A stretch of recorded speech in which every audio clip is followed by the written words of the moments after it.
So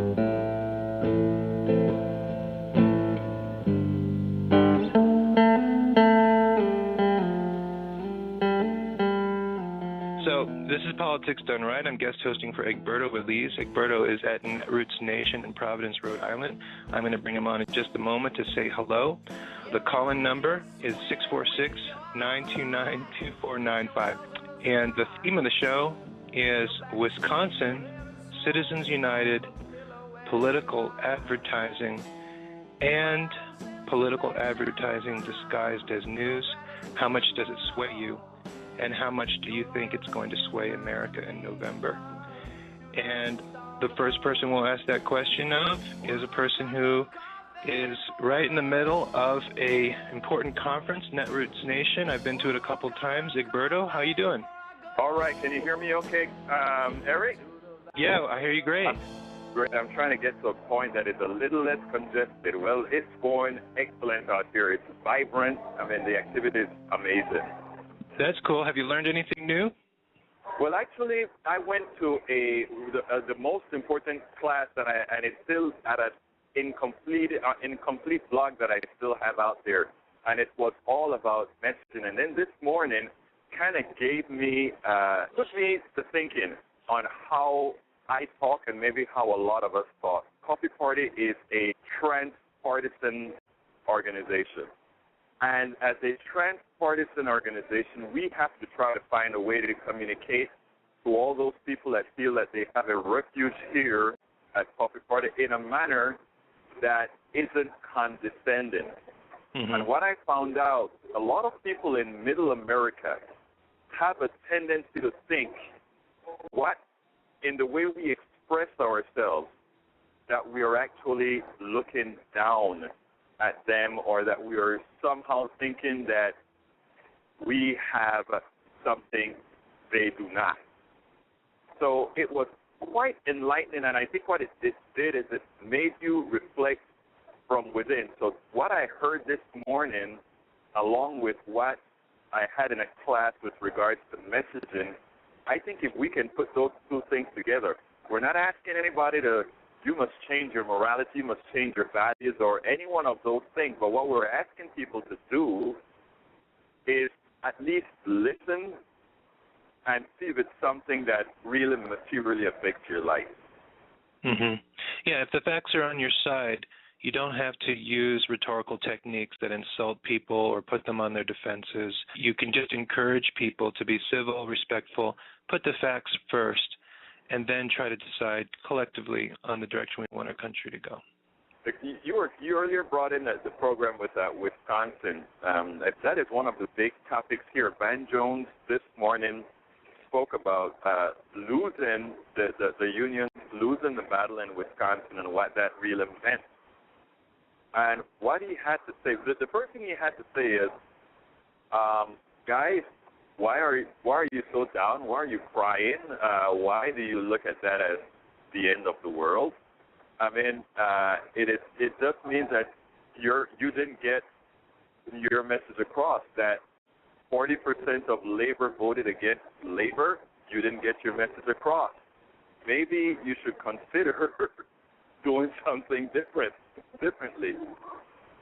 So we are pretty much covering a whole range of topics, from the simple things like the calls into like the defeat in Wisconsin for the labor people, for the labor unions and other people of little means, to simply the economy at large. We had Paul Krugman come out today talking about whether the president has his ears, whether the president is listening to people like Paul, or is the president only listening to the money guys. The topic that you had planned for the show today, money in politics. Mm-hmm. Oh, yes. Yes, so is Obama listening to money in politics, or is President Obama listening to those who have the interests of the middle class at hand? So I think, as I said, the conference, it's great so far, and what it's really doing, though, it is making you take some perspective. I think this is one of the ones that I've gotten the most out of as far as actual community engagement, what needs to be done going forward, not only before November, because November is only one small blip. The kind of changes that we need in America is a lot bigger than just November. Mm-hmm. Yeah, absolutely. So that's great. You got to see Paul Krugman speak in person. Have you made any new friends? Oh, yes. Actually, we saw quite a few. We had Senator Whitehead from Rhode Island. Whitehouse? Yeah, Sheldon Whitehouse from Rhode Island. Sheldon Whitehouse. And we also had, what did I say, Whitehead? Oh, my God. We're talking to Egberto Willies. He's reporting live to his own radio program from Netroots Nation in Providence, Rhode Island. This is Eric Byler, guest host. And go on, Egberto. Yeah, and also I spoke to, I did speak to Sherrod Brown, told him hi and, good work that he's doing. Senator from Ohio, Sherrod Brown. Mm-hmm. You know Sherrod Brown, right? I have met his wife. I haven't met him. He told a funny story about his wife. This one is worth mentioning. He actually said he was giving one of his monologues or his stump speech, and one of the guys next to his wife said, "I hate the way his voice sounds because he has sort of a raspy tone." And then she said, "Really? Why do you hate him? I don't like the way he talks." And she kept on edging the guy on, and she finally turned around and said, "Oh, well, I just love the sound of his voice when he wakes me up." I thought that was kind of funny, But anyhow, Eric, the conference is going quite well. What's going on at your end? Well, we have some callers already queued up.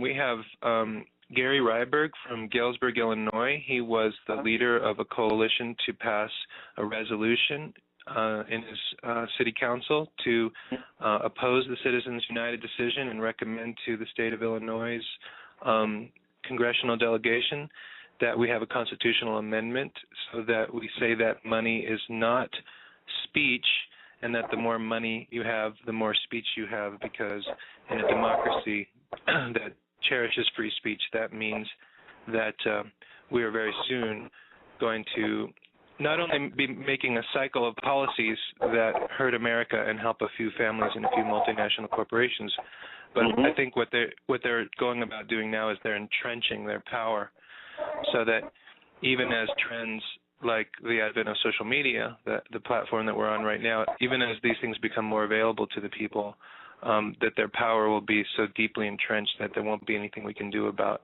restoring self-governance. So we're going to be talking to Jerry in a moment. We have some other callers, go ahead, Egberto. I came close to getting Rachel Lewis on, but she had to run to her booth to take care of a few other things. But we actually had a round table yesterday with the group, the coalition representing Muslim Men, Coffee Party, and all the other cohorts. Public citizen. Yeah, public citizen, free speech for people. Yeah. Right. Everybody was there. We had Silverstein. All the guys came, and we kind of discussed about. Actually, believe it or not, one of the things we discussed was messaging. That more than likely we did have a problem. Even this particular group, this coalition, who wants to get this constitutional change, has a problem with messaging specifically because we are unable to connect with people to tell them, well, the reason your life is so bad is because of Citizens United. Oh, well, they don't get that. So it's about how do we change the message to get it across. But please, Erica, bring in our guest.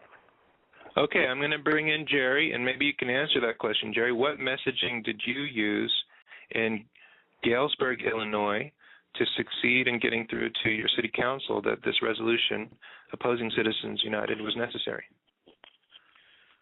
I was before the council with comments January 9th and January 23rd, and then kind of let it go for a while and started thinking about it. And we got a kind of a grand old man of the council here in town, Mike Kroll, who knows how it works and how it should work. And he'll get up and make comments anytime he wants, and they listen to him. And he was my guiding light on this. And I made another appearance in May. And I guess it was right after that Mike said we should try to get 3 aldermen to sign on to a special meeting.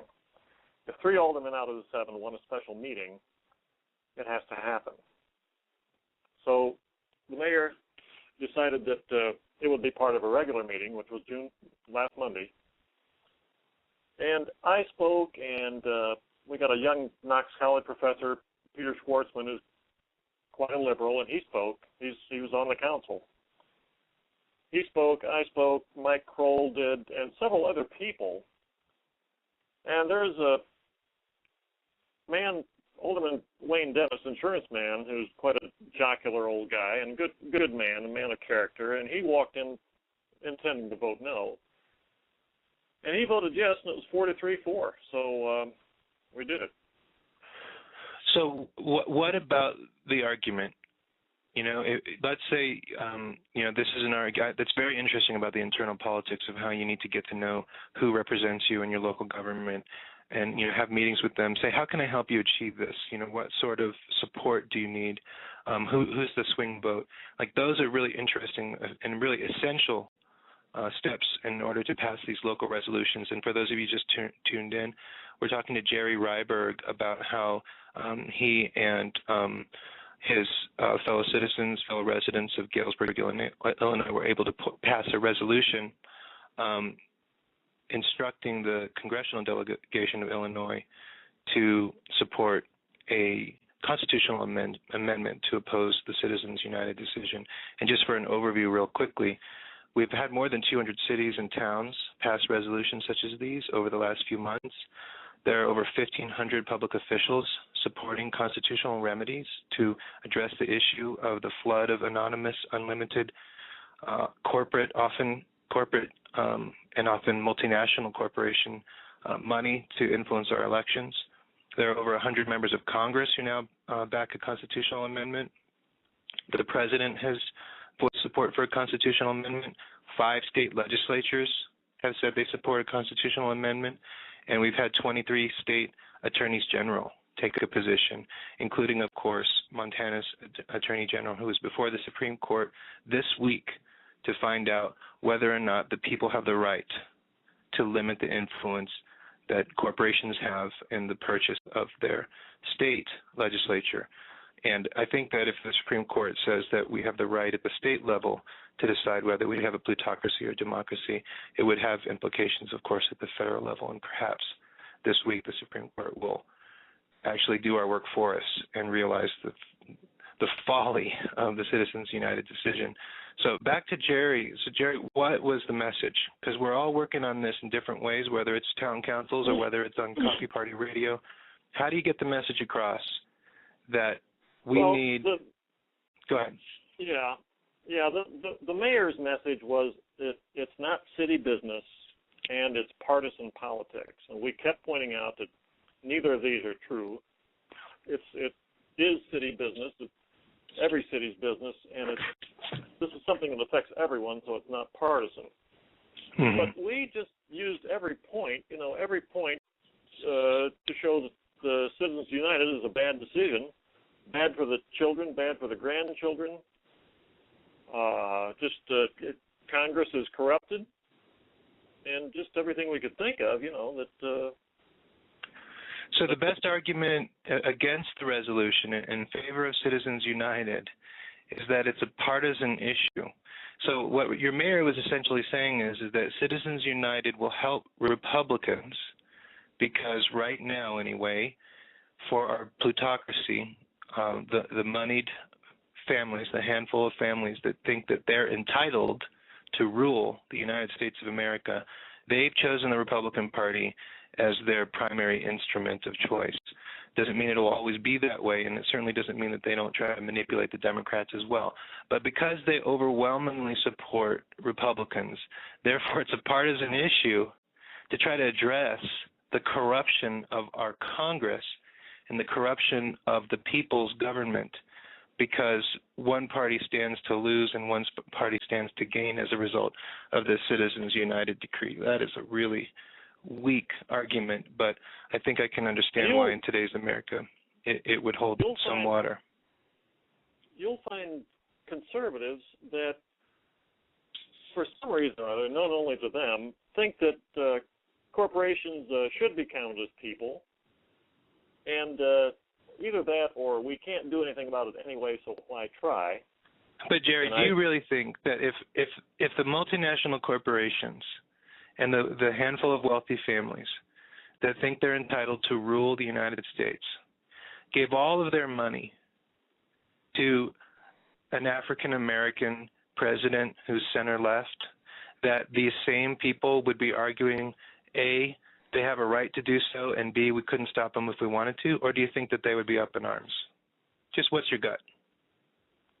I'm not sure I understand the question. I'm 68. Well, I'm following the mayor's argument, right? The mayor's argument is don't criticize Citizens United because Citizens United helps Republicans, and therefore you're being partisan when you criticize Citizens United. It's sort of like when people go after me because I often criticize Fox News, and their argument is you can't criticize Fox News. Fox News is a Republican news channel, and if you criticize a Republican news channel, then you're being partisan, right? And we're a transpartisan organization. But here's the thing. My critique of Fox News is the fact that it's a Republican news channel and it disguises itself, it misrepresents itself as journalism. That's my critique. So when you stand up and say you can't criticize Fox News because it's a Republican news channel, you're actually making my point for me. And your mayor, what's his name? Salvador Garza. Salvador Garza, by saying it's a partisan issue to criticize Citizens United, is basically making the same argument as a Fox News apologist. 912 area code, I see you in there. I want to give Jerry a chance to make another point, and then, Jerry, we're going to keep you on and see if you want to respond to what 912 area code has to say. Jerry, what do you think the upshot is from building the coalition that was necessary to pass this resolution in Galesburg, Illinois? Well, I think I got something today from People for the American Way, I think it was, and they are wanting to make a show June 20th, on the 20th, of approaching politicians.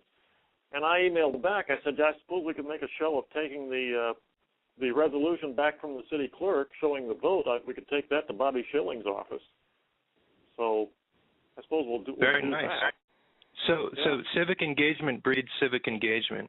In other words, even if you hadn't succeeded in passing this resolution opposing Citizens United in Galesburg, Illinois, you created a network and a community that's ready to take the next action. You're going to take that piece of paper into your congressman's office. Is that right?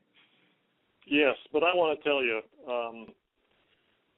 if we get 6 or 8 people to do that, we'll be probably pretty lucky. I spoke before the Knox County Democrats, trying to get them to this meeting. The leader, the president, said he would be there. He was not there. It was just me and my, 5 or 6 other people that showed up at this council meeting. And public apathy is our biggest enemy here. Yeah. I understand that. Well, hang on a second. I'm going to bring in our next caller, but I'm going to get your area code in a minute. Actually, not your area code. Tell me your zip code. 61401. Okay, so while our next caller is speaking, I'm going to look up and see how many people are in the Coffee Party database who live near you. And when you have your meeting on the 20th, we'll invite them to come along and see if we can increase your numbers. By the way, 6 or 8 people going into congressional office, that is impressive. That is going to make an impact on that office and on the staff and on your congressman. But I'm going to go to 912 area code. Jerry, hang on. We'll come back to you in a moment. 912, tell us where you're calling from and what's on your mind. Hi, it's Gina Brown from Georgia, here live from Netroots Nation. I'm just so pleased to be here. This is my second Netroots. I found out it was the 10th anniversary, and I really got popped about that. So if you'll give me a minute, I'd love to talk about that a minute. Oh, no, well, tell me more about Netroots. Egberto's also calling in from there. Yeah, How's it going? Well, it's going great. We're actually from the swamplands of Georgia. We have Team Rural. We started a party called Redneck Party because we're building a Southern labor identity. And the great thing is I brought the 72-year-old Black Gullah pastor, who is the co-founder of the Redneck Party with me, Zach. He's here at the booth that we have here at Netroots. And like I said, I went last year the first time. I heard Van Jones talk about if you don't like the way your party's voting, you create a grassroots movement and move the direction of the party. And I thought, well, if 999 website and I can change the world, I'm going home. And so Zach and I created this Redneck Party. He's here, but I think he finally has got the grip on what Netroots is. Let me let you talk to Zach just a minute, because this has been a real eye-opener. He's been an activist all his life, but now he understands why I've been on that Facebook so long. Yes, awesome. My name is Reverend Zach Lyde, and I believe that what happened is Netroots is a lot different than the kind of organizing style I'm used to. I'm used to having a mule, ride it, and go about knocking on doors. And by doing that, what we've done is we've slowed down our ability to reach the community with the power that needs to be reached to bring about a change in these oppressive places we live in. How are you today? I'm doing great. Can you? Yeah, I would just make sure I hadn't muted myself. Every once in a while, I have to mute myself to clear my throat. Reverend Zach, you said you're an African American Reverend. What's the denomination? I'm a stone cold African Baptist preacher. My father was a Baptist preacher. My grandfather was a Baptist preacher. And my great-grandfather was a Baptist preacher, and I'm a Baptist preacher. Wow. And so the Redneck Party is an interesting choice of words. It's going to catch some people's attention. We've talked to Dana about the Redneck Party in the past on this network. What was the thinking, especially as an African-American, in terms of that particular term, which has some connotations that might not necessarily be considered politically correct? Well, the thinking was basically truth, because I believe that if you don't deal with truth, you end up with something that will not be successful. And what happened is I thought about her story and related it to my family's history story dealing with slavery. Slavery and the story that she told me about her folks at that battle of Blair Mountain in West by God, Virginia, were basically the same: oppression of labor at the expense of people living a decent life. And so to take and use the term redneck was important, because when I heard her story, the story that she related to me happened in the same year as an incident that happened where 3,000 African people were lynched in the space of less than 12 hours, and 600 of their businesses were burnt to the ground. And it happened 2.5 months before the Redneck War in West by God, Virginia. And I could only imagine that the workers in West by God, Virginia, had made a decision that they were not going to fall or be killed like my ancestors were in Tulsa, Oklahoma, the place now basically known as Black Wall Street. And so the admiration for these workers that stood up to make sure that they were going to fight together as African and Caucasian people against and immigrants against serious labor oppression just intrigued me, and I believe that because of the fact that they wore red bandanas around their neck, that it would be one of the most interesting and powerful movements of progressive direction in the South and in the nation. Well, I just put the redneckparty.org website on our chat board so that people can learn more about you. You know, you brought up so many historical references, and some of them are so powerful that it's hard to respond. You know, you brought in immigrants and labor, and you know, I just want to say the largest rally that we've had in the United States in the last 10 years was an immigrants' rights rally in Los Angeles in 2006, I believe. It dwarfed anything that we've had, anything that's been orchestrated by Fox News as part of the Tea Party narrative, anything the Coffee Party has done, Jon Stewart, and even Occupy. And when you talk about labor, I mean, exactly what is labor? I mean, labor is what happens, you know, a labor union is what happens when people who individually do not have the power to stand up to a collusion of interests between government and economically powerful, you know, the economic elite. So individually, we the people cannot stand up to those abuses of power, but collectively we can, and that's basically what the Declaration of Independence and the Constitution announces when we assert our right to governance of by and for the people. Well, that phrase came later, but our right to self-governance, our right to self-determination, was basically in response to a collusion of interests between the East India Tea Company, which wanted to tax us without representation, and to do so they had appropriated the parliament. And we, you know, as Americans, we're saying we don't want to be ruled by a corrupt government that is influenced by a corporation. So here we are again. And there are many ways that people who individually don't have the power to stand up to this abuse, but can collectively do so. And there are many ways that we try to organize. So when immigrants organize in rallies, well, they are marginalized by people who say that only people from third world countries have rallies, and that's just the old way. What sophisticated people do is we lobby. We buy lobbyists when we buy politicians, and you guys suck. Okay, fine. And then, of course, labor unions, okay? They're basically saying, well, labor unions do not have the right to exist because when small people who don't have the power individually to stand up to abuses from government and from government that is under the influence of corporations, when you do that, it makes it harder for us to exploit you. It's more expensive to make things. It's more expensive to run a government if we have to pay you a living wage. And that's partisan, by the way, right? Because the powers that be have chosen the Republican Party to try to smash the unions. The Democratic Party has tried to defend the unions.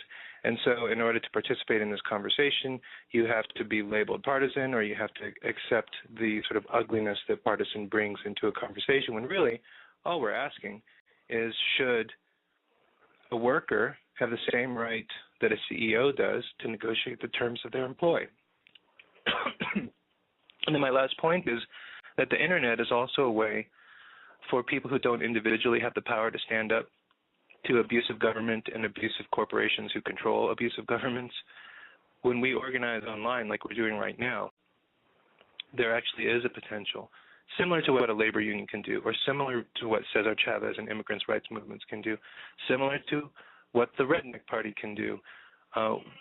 More and more, technology is making it possible for people to collectively organize against elite power structures. And I think that's why they're cracking down so hard on us right now, because they see the writing on the wall. Our power to organize is growing, whether they dismantle unions, whether they oppress immigrants, whether they block African Americans from voting. Our power is growing. Sorry about my voice. Reverend, you still there? Yes, I'm here. Yes, I'm here. Hello? Reverend, tell us what's the most exciting thing you've seen at Netroots Nation? The most exciting thing I've experienced at the Netroots convention is the fact that I was enlightened by just being here with the idea that of coming in. I'm 73 years old this month, and I never saw the value of the new technology in dealing with these issues in my little community. But by being here, I finally understand the power of the new movement in terms of technology. That's the most exciting thing to me. I did not even want to think about Facebook, YouTube, smartphones. But now that I'm here and understand the power of this particular force, I'm so excited about it, I don't know what to do. I'm going to learn how to do everything that you can do, including getting on Facebook, including getting you on YouTube. So that's the most exciting thing to me. All right, 73 years old, you said. Besides, I did get very excited about Elizabeth Warren, the woman that was running for the Senate seat out of Washington State, and the lady running for office out of Hawaii as Senate for the Senate seat. Now, I should know that. I used to live in Hawaii, but I'll look that up. But yes, Elizabeth Warren was the architect of the Consumer Financial Protection Bureau. Her appointment to be the head of the Consumer Financial Protection Bureau, which was expected, was actually blocked by Wall Street interests and their representatives in our Congress, especially in the United States Senate.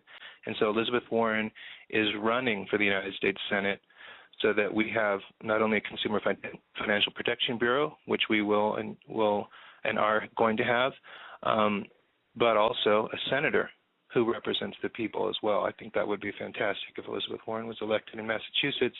She's challenging, unfortunately, one of the more moderate Republican senators, Scott Brown, who has done some good things but recently disappointed us all when he voted against equal pay for women. Okay, so I've got, Reverend, thank you so much. I'm going to keep you on the line here and see if there's a question or a comment that would be good to have you come back on. And I'm going to go to a 508 area code next, and then I'm going to go to a 503. 508 first, please tell us your name and where you're calling from. What's on your mind? Good afternoon. This is Maria Silver, and I'm from Massachusetts, and we are very thrilled that Elizabeth Warren is, in fact, running for the Senate seat against Scott Brown here in Massachusetts. Wow, no, that was not planned. What's it like over there? Because, I'm in Denver right now. I just I hear, we do have a Facebook page that is sort of about Elizabeth Warren, or more about her efforts to protect the American consumer from abuse from Wall Street and abuse from the big banks. But other than that, I don't really get a lot of news. What's going on in that race? Well, Scott Brown, as you mentioned, is a very popular candidate. He tapped into, a lot of common man type themes with his pickup truck and all the, that he's an average guy. And so he is a very popular senator.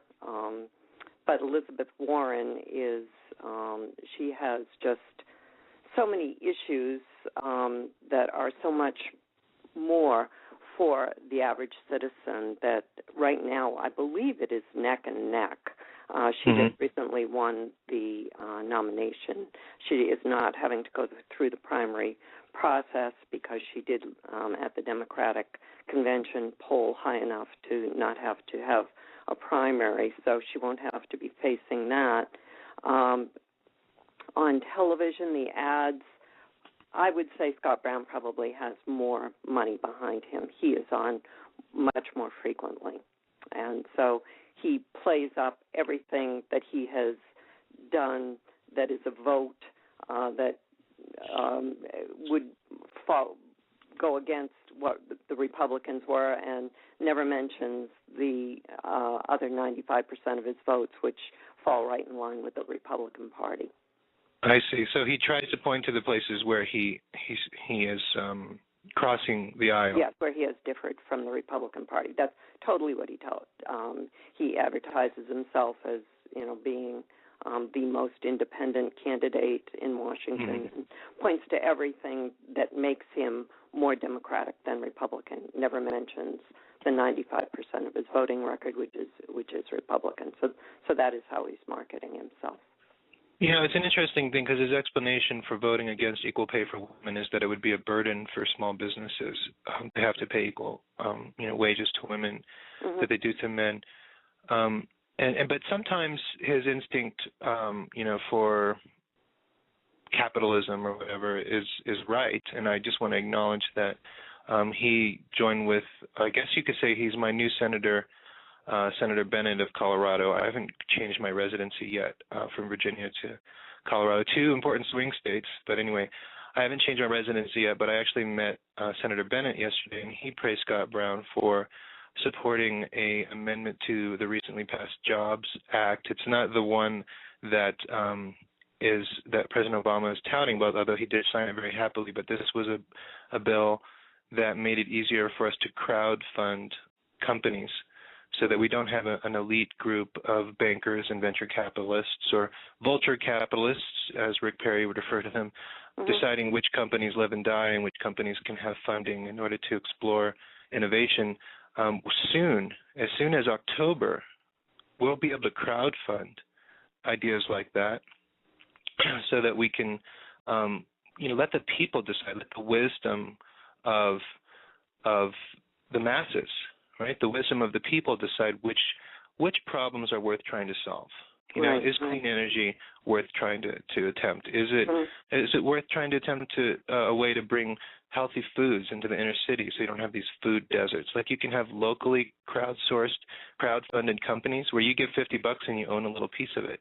So I think there's tremendous potential in that. So sometimes Scott Brown is more on the mark than some of his Republican colleagues, and maybe the future for him is, I think it's important that he go down to defeat here just because of where his money is coming from.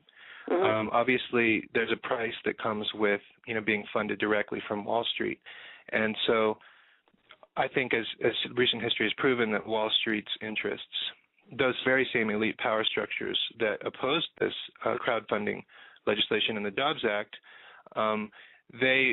the most important thing to them is that they continue to run our financial markets and our economy at the larger scale. And I think what we need to do is we need to have Scott Brown lose this time. Oh, absolutely. And then become a Democrat so that he can get his money from the people and therefore he can vote his conscience. Because I think a lot of these votes that he takes are not really what he believes, but what he needs to do in return for the funding he gets from Wall Street. That may be true. As the Reverend had his organization, I also am part of an organization. The organization that I belong to is called middleclassclout.org. And one of the initiatives that we've taken up is that we are going to all of federal candidates. We have a 10-point United Front program that we've established that is 10 different things that we want our politicians to stand for the middle class.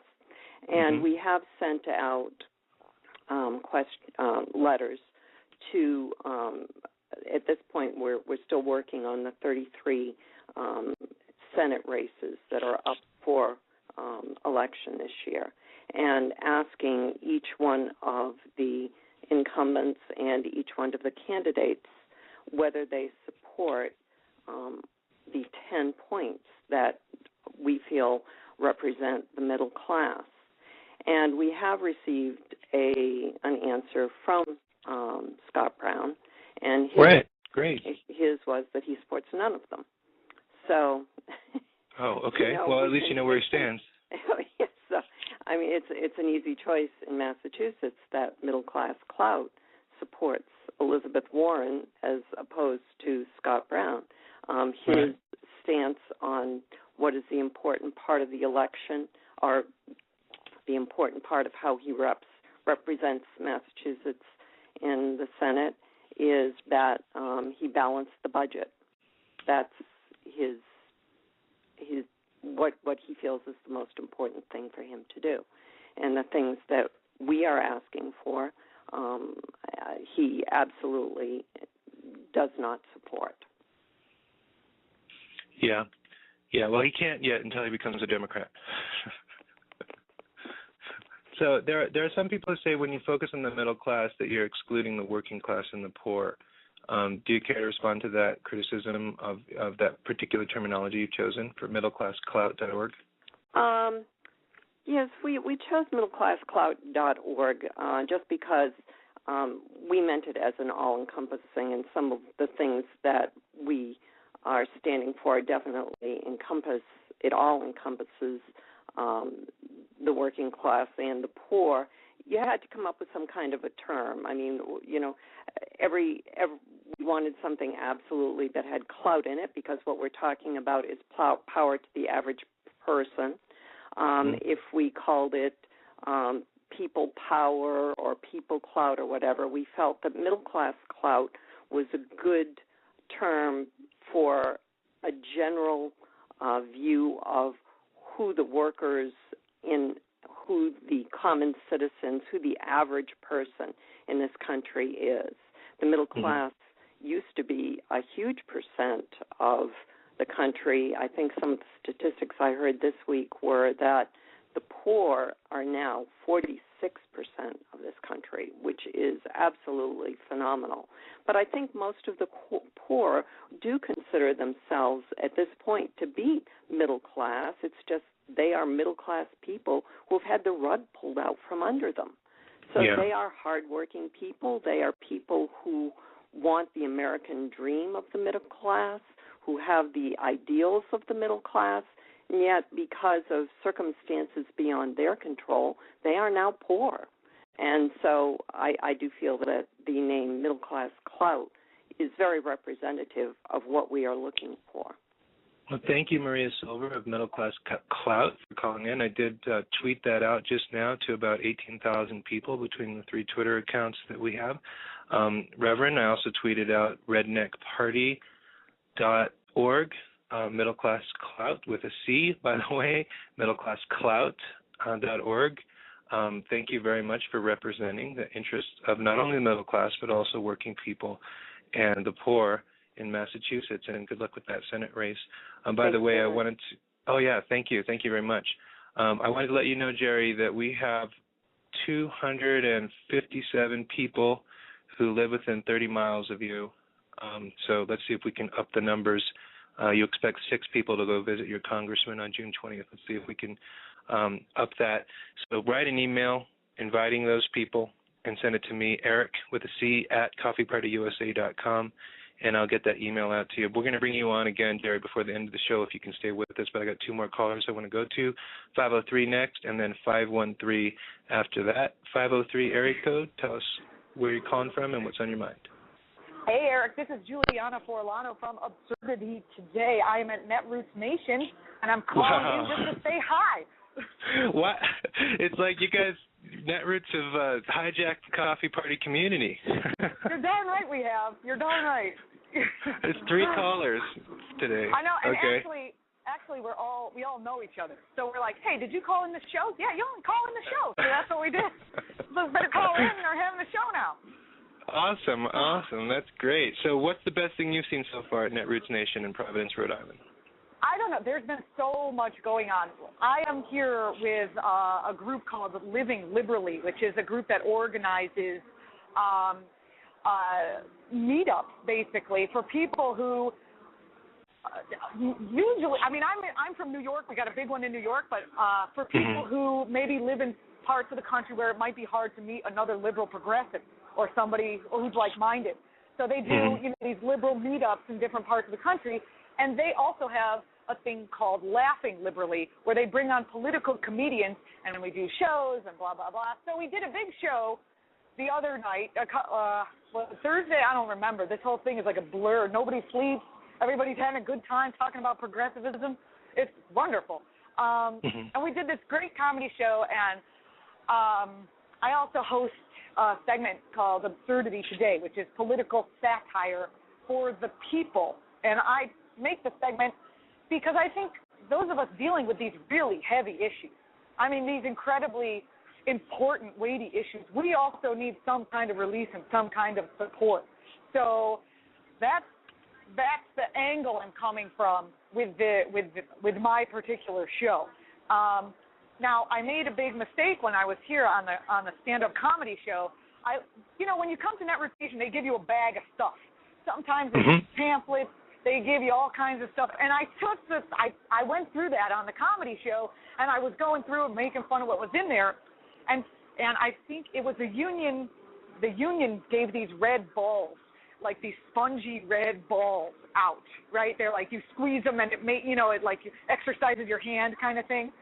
And I took it from the stage and I'm like, what is this for? And I went to launch it lightly into the crowd. And like a girl, I threw it, let it go too late, real hard, and pinged a guy right in the face.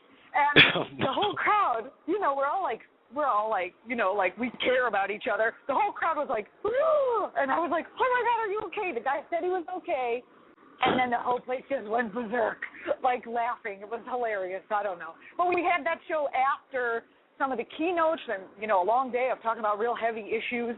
And so there's more than just the actual issue talk. There's political humor. There's, the creation of community, which is what I think is so important. I mean, I walk around. I'm from a blue area. I live in Brooklyn, New York, and I walk around sometimes feeling like I can't really express my true feelings. It's just wonderful to be in an entire group of human beings where you're going to have common ground, A, and B, if you don't, you're actually willing to listen to each other and hear what the other person has to say, and you can agree to disagree. It's, it's actually really nice. There's no frat boys running around in here that you have to be afraid of. There's no, none of my relatives from the Thanksgiving table are here that I have to, watch what I maybe... You don't want to wreck the whole holiday by saying that we should love each other. You don't want to ruin things. You know what I mean? But so I don't know. So it's been really good, and I'm glad I could call into the show. I love the coffee party. I love what you guys are doing. I love it. Well, thank you. What we're doing on this show, I think, is a good example of where we want to move things. As people have called in with their organizations, I'm tweeting them out. I just added Living Liberally to the chat board. I'll be tweeting that out in a little bit. Will you tweet out my particular one? I'm not great at shameless self-promotion, but I can do some shame-based self. No, I'm just kidding. Okay, tell me what it is. Absurdity Today. My Twitter handle is @AbsurdityGirl, but the name of the show is called Absurdity Today, which is absurditytoday.com. Okay, @Absurdity Girl. So, yeah, I mean, we have this incredible network, and it's one of the few early examples of a completely grassroots social network. It's not generated by Glenn Beck. It's not generated by, the Democratic Party or any political party, and so that gives us the freedom to be the author of our own ideas and to follow the truth wherever it leads us. Yes, and, I love that. How liberating. Yeah, it is. It's great, and I've learned so much. You don't have to stick a sock in it because ExxonMobil is paying the bills, keeping the lights on. You can actually say what needs to be said.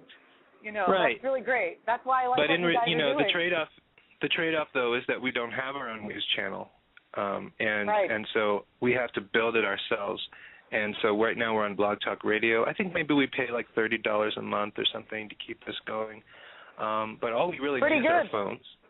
Yeah. I bet MSNBC pays a lot more than $30 a month to get their stuff on the air. Yeah. So that's good. And if you want to see MSNBC, you have to watch ExxonMobil commercials. Exactly. I'll tell you what. I did a piece on when Absurdity Today was originally called the Ironic News Report. I did a piece on hydrofracking propaganda, and it was a 10-minute piece that was all on one. It was all on one issue. Usually my segments they're kind of like Saturday Night Live's Weekend Update. Cool. A line and then a joke, all on progressive, heavy-hitting issues, some of which are covered by the mainstream media and some of which are just not. So I try to bring stuff out and then also point out the ridiculous. We have to jump to the next caller. We've got 513 area code coming up next. But Juliana, before you go, give us one of your jokes. Yeah. Oh, geez, didn't I just give you 10 of them? I don't know. I don't, let's see, I can't remember anything on the spot like that. But one where you haven't injured somebody in the face with a red spongy ball. Let's see. Last week, one of last week's two-liners was oh God, I can't remember them. I just showed the video here at Netroots. It had a really great reception, and I'm trying to remember. It was something like the Republican war on women is in full swing, and then I'm like, so is the war on whistleblowers, war on drugs, war on the poor, war on the middle class, war on this, and I did this whole montage, and then I appeared, and I'm like, oh, they sure like war. It was just, it's tongue-in-cheek, but it really makes the point. Yeah, my favorite one was the war on Christmas. Yeah, the war on Christmas, because that's a thing. Deeply troubling. That's a thing. Yeah. Well, Juliana, thanks for joining us. I will tweet out your handle and your websites. And, enjoy the rest of Netroots Nation. Okay, thank you. Thanks very much. Bye. Bye. Okay, 513 area code. Please tell us where you're calling from and what's on your mind. I'm calling from Cincinnati, Ohio, and I do Twitter for the Cincinnati Area Coffee Party. Awesome. Tell me your name as well. It's Laura. Laura, thank you. So, Laura, sounds like you're not at Netroots Nation. Our first caller in a while that wasn't. How's Cincinnati? Conservative town. They love Rush Limbaugh. I got news for people. Rush Limbaugh does not believe the crap he says. You don't think so? He says it because it gets an audience, and he laughs all the way to the bank. I wonder. I had sort of a Rush Limbaugh friend. I think he's still my friend. He was the chairman of the County Board of Supervisors for the county I lived in Virginia. And up until things really started to go nutty in the Republican Party, he was a pretty reasonable man and definitely a very likable man. His name is Corey Stewart, and he's going to be running for lieutenant governor soon. And he got involved, unfortunately, in this entire anti-immigrant hysteria campaign. It was generated on a local blog, but of course also by Lou Dobbs and Fox News. It was around the time when President Bush's popularity was really in the tank, and so it was the Iraq War. So the whole, war on terror and anti-Muslim thing wasn't working out very well. So they started to switch that toward immigrants. And it's just a different set of B-roll and basically the same sentences but with different nouns. But the anti-immigrant crusade began about 2006, 2007. And so my friend just, dove hook, line, and sinker into that and really became a character in that show.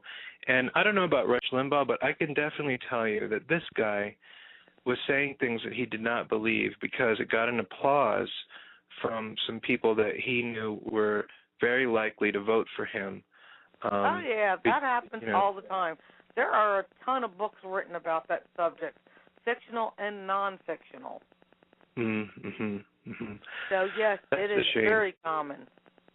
Well, and I think that we can solve that problem by broadening the number of people who participate and making sure that number, our electorate, the ones that are expected to vote, is broad enough that this tiny minority of people who, think that Fox News is journalism and think that professional wrestling is sports.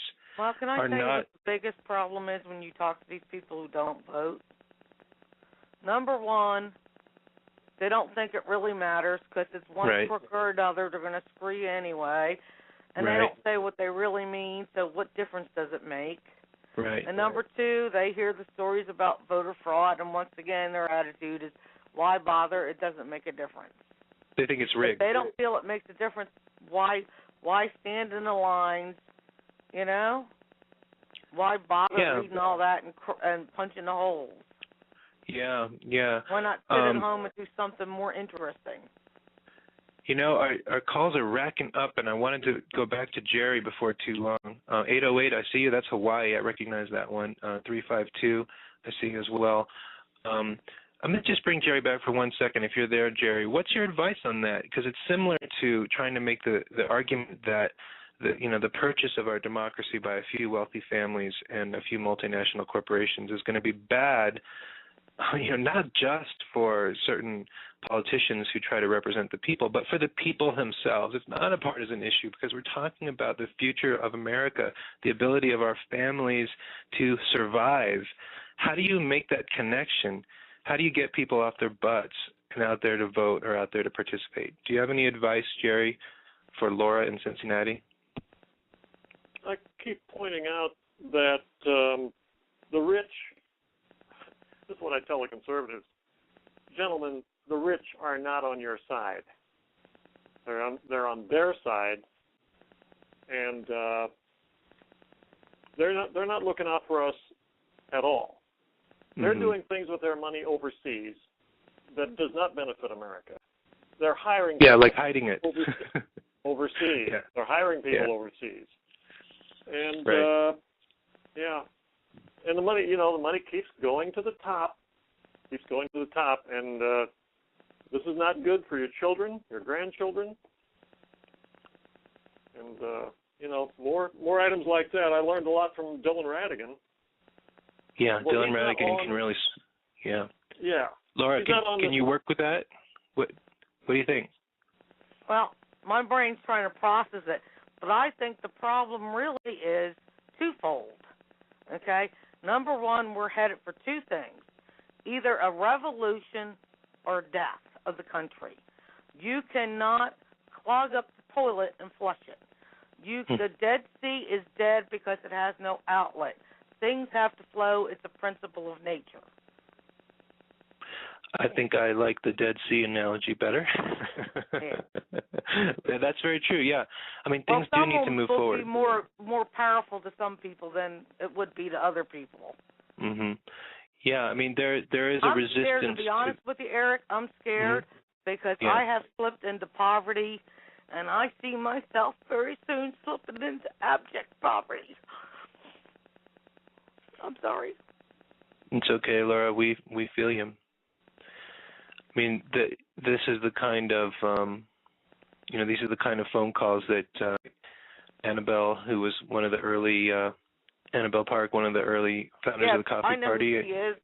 That's how I learned about the Coffee Party, her interview on C-SPAN. Oh, I love that interview, yeah. She is so moved by the heart and, of course, the anxiety and the concern and the despair and the hope of people like you, Laura, because you're the reason why this country exists. You're the reason why it's great, and you're the reason why we have to keep fighting. We need to find a way to put a cog in the propaganda machine. They had a girl on the news this morning. Her parents abandoned her. Well, she got a job as a janitor, and people allowed her to sleep on her couch, and now she's in Harvard, an Ivy League. Wow. And, of course, they put this on the news, and who knows if it's really true. Just because it's on the news and somebody says it doesn't make it true. Yeah. Well, and then there are always people who are exceptional. But you know what? If she wasn't old enough to get a job, if she didn't have friends that would allow her to sleep on their couches, where would she be? Not everybody's circumstances are the same. And she had the nerve to say, see, there is no excuse. As soon as I heard the word excuse, I went off. My boyfriend shut the TV off. Yeah. Well, I do think that we need to make the argument, first of all, that investing in the American people is the best way that we can pool our money. We should not be taxed in order to benefit people who already have money and can game the system to extract our money, as Dylan Radigan would say, extract our money into their coffers. We can no longer sustain that kind of economic system. We've had trickle-up economics for 30 years. And the reason why it doesn't work, even for the rich, is because, well, okay, it works for the rich, but it doesn't work for people, even people in the upper middle class, because our economy. Eventually, what happens, Eric, is that there's nobody in America the majority of Americans can't afford to buy the products shipped to America because they're not making enough money. So either prices have to come down or poverty goes up, and poverty for an extended period of time has always led to bloody revolutions. Well, I hope it doesn't come to that. I think that the panacea... Me too, because the French Revolution to me was very scary. For people to be so full of hatred that they would chop off the heads of the innocent little children just astounds me. Yeah. I think How that can you the hate cog with in that kind of depth? Yeah. The cog in the propaganda machine is the simple awareness that you are being marketed to. Once we can make it clear. You're being manipulated. Yes. Well, they understand advertising. What they don't understand is that the stuff in between the advertising is also advertising when they're watching Fox News. Mm-hmm. That's the thing we have to make clear. And the weapon that we have, one is a new one and one is very old. The new one, of course, is new media technology, like this Blog Talk Radio, which is run on the Internet, the 415,000 people we have connected on Facebook, but also a very old thing, and that is that human beings naturally want to relate to each other. You know, right now it's National Coffee Party Week. All over the country there are meetings where people are sitting down in pizza joints or coffee houses and meeting each other. That sense of authentic connection with other human beings, that people, what so many people called them from Netroots Nation today are experiencing, that's actually more powerful than propaganda. Because unless you're basically bedridden and the only window to the universe is your television, you might get 24 hours a day of Fox News propaganda. But if you go out and you actually meet an immigrant, or you actually meet a person who's gay, or you actually meet a person who believes that we're all in this together and it's not every person for themselves, then it's so much harder to hate them than if they're a character on TV. So I do have a lot of hope. You know, I have hope that we're moving toward that cog in the propaganda machine. You know, and I think we're doing it every day. We're doing it right now. I just want to say two things before I go, okay, Eric? Number one, the truth is very hard to find. The facts are often clouded in terminology and generalized areas and pie charts that aren't true. And the other thing is, oh, my God, can we stop labeling each other? Mm-hmm. Why does everybody feel the need to categorize and label everyone? We're all human beings. We all want basically the same thing. We all have the same basic needs. And if we don't start looking at each other as human beings instead of labels, we're no better than a criminal. What allows a criminal to rape someone? What allows a criminal to murder someone? What allows people to steal is, guess what? Looking at you as a thing and not as a human being that they are hurting. Mm-hmm. Yes, absolutely. That is the mentality behind criminal behaviors. Well, and you know what you did just now in this call, Laura, is you helped to humanize struggle of everyday Americans who, through no fault of their own, have been, you know, swimming upstream in this trickle-up economy that we've had for the last 30 years. I'm gonna take your number down so that I can talk to you offline. I want to find some ways to help you out there in Cincinnati, and to make sure your voice is amplified. City, right? It's a tough city. I love that city. I've been there a few times. In fact, we shot a coffee party video there. Basically, the girl who was the coffee party in Cincinnati has gone on hiatus. We'll discuss that later. Okay, yes, I'm going to give you a call, Laura, but thanks for calling in today. And, you know, tomorrow's show at 4 o'clock your time, no, 5 o'clock your time, sorry, 5 o'clock your time, Jessica English is the bottom line. Jessica is someone who's also in terrible financial situation. She's on welfare. She's a single mom. And well, I'm collecting food stamps, so... Mm-hmm. And right now I'm collecting $115 a month from state aid for being disabled because all this has made me into an emotional wreck. I understand. Yeah, it is really, really hard. It's tough out there. But you should talk to Jessica. You know, she's fighting. She's strong. She's not giving up. She's coming up with new ideas all the time on how to support her family. And she's got a radio show with a national audience every Sunday at 5 o'clock, giving voice to people who are struggling like you. Okay, thanks, Laura. All right, 808, I know where this is. This is Hawaii, right? Hello, Eric. Is this my number? Yeah, I got you. Oh, okay. Yeah, this is Rhett Revold. How are you doing? Oh, hey, what are you doing with the 808 area code calling from Virginia? Well, I lived in Maui for 10 years, and I kept the number. I worked at the Pacific Disaster Center out in Maui. Great place to be. How I ended up back in Virginia is another story. But, okay, well, we have that in common. I went from Virginia to Hawaii, actually. Yeah, I couldn't believe that you lived in Gainesville.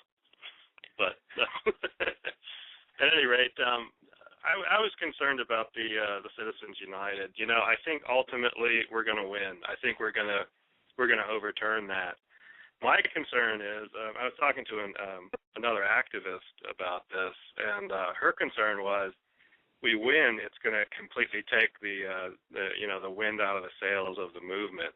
Because when you look at Citizens United, it's really just the cherry on top of a pile of laws that really favor the 1% and the conglomerates. So, I mean, I think we need to see it in that context, that, we probably will win, but when we win, it's not going to be the end of the story. Well, I like the sound of that. I'm going to bring Egberto back in because I see that Egberto wants to say something, and it is his show after all. But I sort of see that as like saying, let's not win the World Series this year because we're not going to be motivated for spring training. No, you're right. I'm not saying that at all, of course. Yeah, I know. Yeah, or let's worry about winning the World Series. But that definitely is true. Even as Lawrence Lessig has said, even before Citizens United was decreed by the Supreme Court, we had a corrupt Congress and we had a corrupt political system that's corrupted by money and the laws that you just mentioned. So you're still on it, but I wanted to see what Egberto had to say. Okay. Now, Eric, you're doing a great job of what I do as far as going from one subject to the next to the next to the next. It's what we write in that preview of the show, correct. We let whatever the user wants or whatever the listener wants, we'll take that direction. Well, I don't know what else to do. I mean, the calls are piling up here. It must be I guess everybody's thinking about those three topics we opened up with: Wisconsin, Citizens United, and political advertising disguised as news. Well, I think that is wonderful because it means that people are really thinking. I mean, while I was listening to the show, I was talking here to Lisa, and it seems like all these things are on everybody's mind. Yeah. And, people are feeling that sense of how do I say it? That sense that they don't exactly know what is wrong. Yeah, they know it's not in politics. They know all these things are wrong, but they don't exactly know what is wrong. And something that I want to bring in, and for those that are listening, from what I'm learning here at Netroots, we really have to try to teach each other, not only teach each other, but communicate with each other when we're out there in the field, because there's an important thing. We do a blog talk radio. At Coffee Party, we do the Scoop Hits, we do the Facebook and all that kind of stuff, but all of that is electronic. We're not touching people. We're not going out. That's not sitting down in a coffee shop. That's why I'm so happy with what we're doing this week with the, what is it called, Eric? Coffee Party Week. Yeah, National Coffee Party Week, yeah. Right. That's what's so good about Coffee Party Week, because we actually start touching flesh and blood. And, there are a lot of things people would put on the website, but when you are on the website or on the Facebook pages or whatever, but when you sit down and talk to them, even though it's the same things that they're writing, you can actually see the expression in their face or the pain that they feel or whatever, and you can make a better connection that when Eric, you write a response to somebody that says, well, the reason sometimes what you say is partisan, it doesn't come out like an argument. It doesn't come out like, well, Eric is saying X, Y, Z. It comes out like, I am looking into Eric's face. I'm looking into Eric's eyes. And I see that Eric is really feeling what's going on. And the reason he's saying that isn't coming from some technocratic type of feeling, but it's really coming from the heart. So that is the kind of stuff that we need. All right. Well, thanks, Egberto. Yeah, thanks for giving me a chance to guest host here. I still have a number of callers. I'm going to go to 8. Well, actually, Rhett, did you want to add something to that? Well, yeah, no, I agree with Egberto, and I think it's great that you're not a hired gun. It makes a heck of a difference. But I wanted to give one quote that I thought was really kind of at the heart of Citizens United. And guess who this is? I see in the near future a crisis approaching that unnerves me and causes me to tremble for the safety of our country. As a result of the war, corporations have been enthroned, and an era of corruption in high places will follow, and money power of the country will endeavor to prolong its reign by working upon the prejudices of people until all wealth is aggregated in a few hands and the republic is destroyed. I feel at this moment more anxiety for the safety of my country than ever before, even in the midst of war. That was Lincoln, 1864. Lincoln? Yeah. Wow. So this Citizens United and this, kind of corporations against, the average guy is not a new issue, and it's something that we need to continue to struggle with. Thank you for sharing that. Please email me that, and think bet. about if you want to maybe write a blog about, basically expressing the same thing you just said verbally, and we'll blast that out.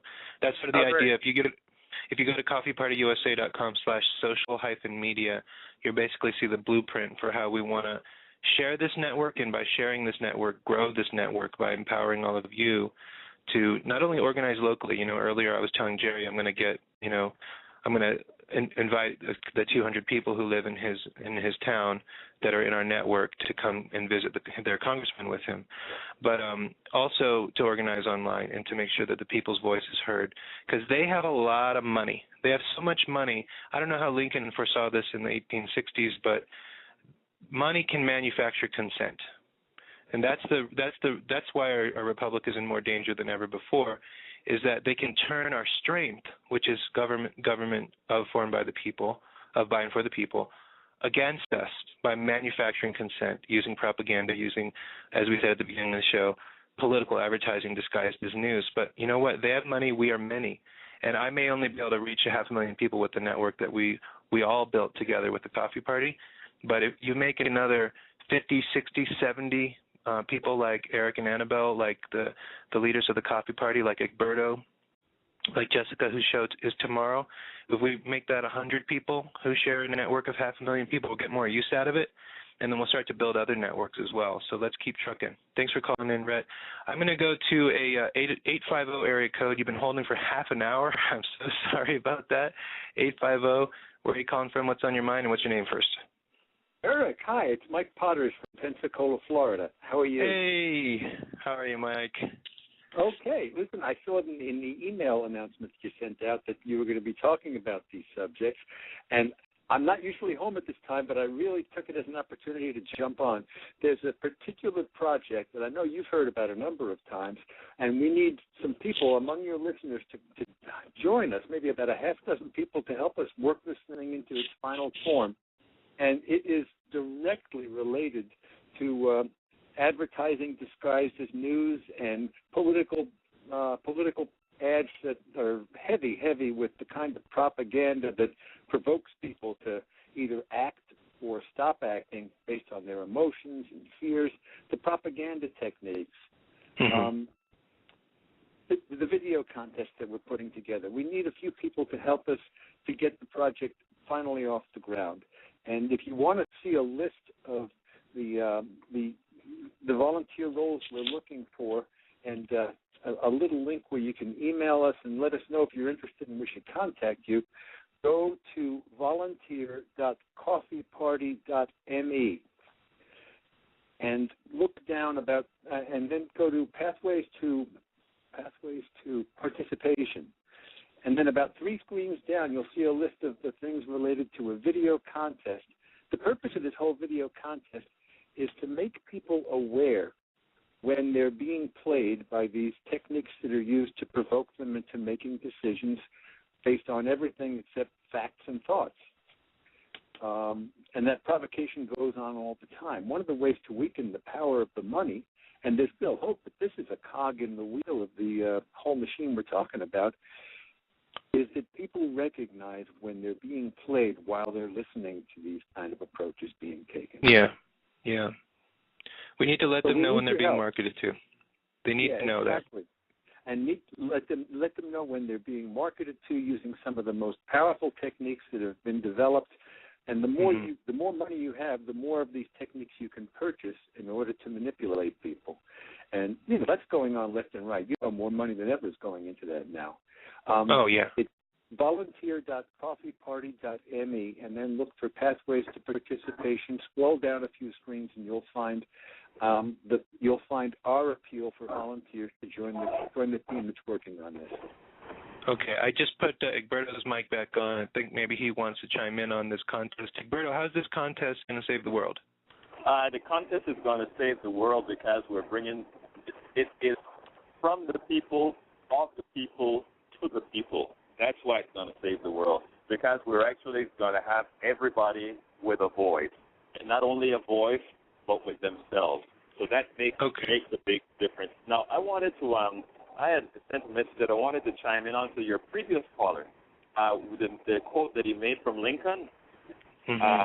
Here is something that I don't know if you saw on one of the blogs that I wrote, and it had to do with why is it that our job as Coffee Party is so important as far as bringing people together, as far as bringing understanding, and as far as not letting the hypocrisy really pit us against each other. You notice what he said about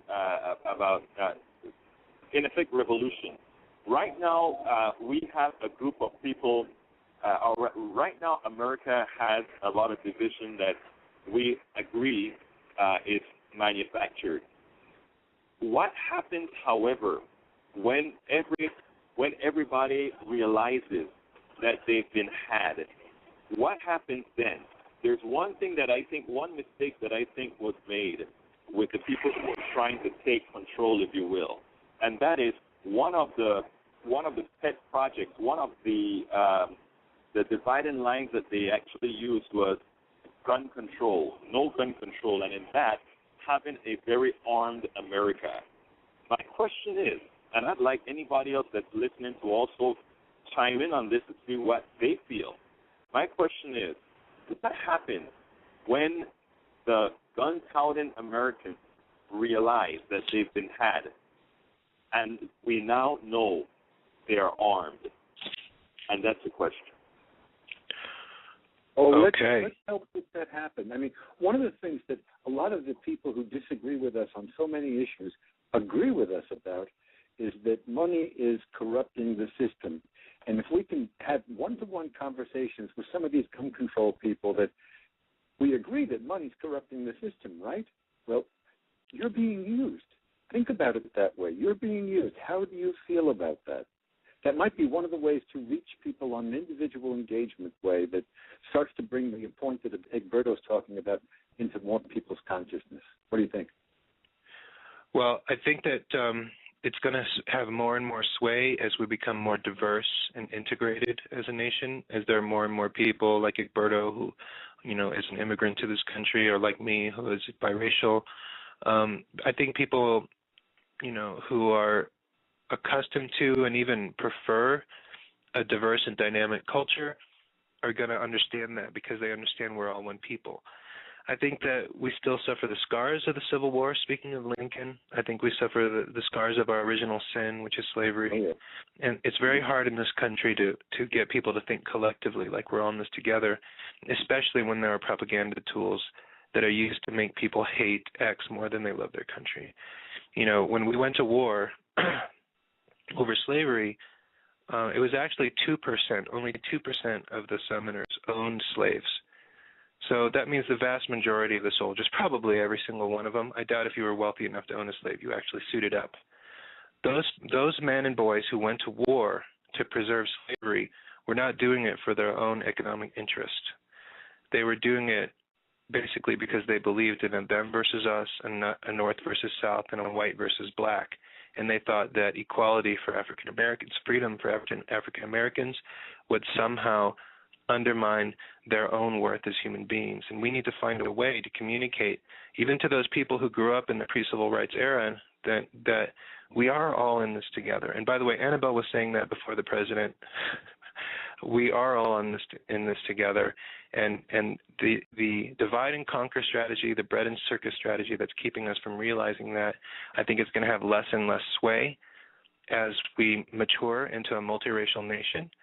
And that is why, that's precisely why Citizens United was decreed. That's precisely why they're trying to stop minority people from voting right now with the Florida voter purge and many other states, is because they're trying to entrench the power that they've always had. And what is it?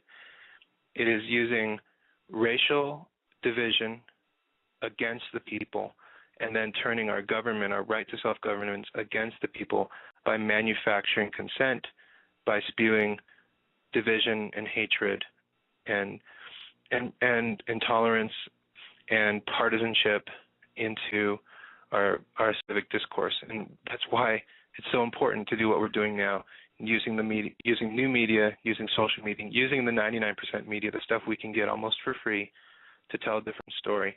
So, Mike, if you're listening and you want to make one of these videos, is there an email that can they write to you, or can they write to info@coffeepartyusa.com? Then we know Leah can get it to you. And then what's the idea? They make a video, and of course our network is going to share it, so they're guaranteed to get some viewers. And then what else? We're going to get some viewers.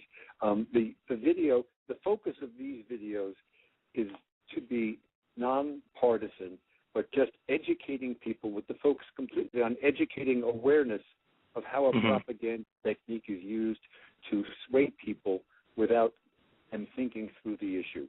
So use humor and keep it 5 minutes or less.